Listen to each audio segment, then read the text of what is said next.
South Korean businessmen with their assets left behind after the operation was halted at Gaeseong Industrial Complex finally get to visit the joint factory park in North Korea. 3 years ago, when cross-border tension escalated, access to the facility was prohibited. Hyeong-woo has our top story. The South Korean government has decided to allow business people with equipment and facilities at the Gaeseong Industrial Complex to return for the first time since it was shut down in 2016.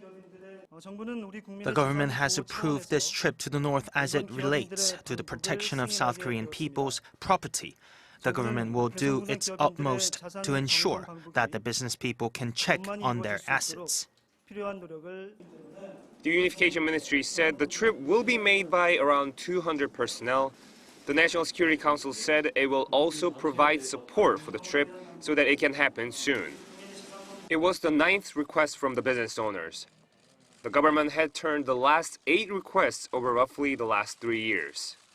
Washington maintains the reopening of the complex would violate UN sanctions against the North, but Seoul has repeatedly explained that the purpose of the trip to Gaeseong is about checking on the equipment and facilities, not the reopening of the complex, a position the Unification Ministry says the U.S. fully understands.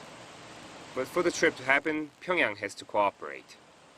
The Unification Ministry says it has spoken with North Korea about the trip, but isn't giving any more details about how or when the two Koreas will hold discussions.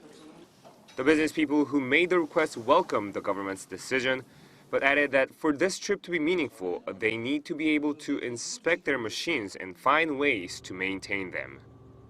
Hyeong-woo, Arirang News.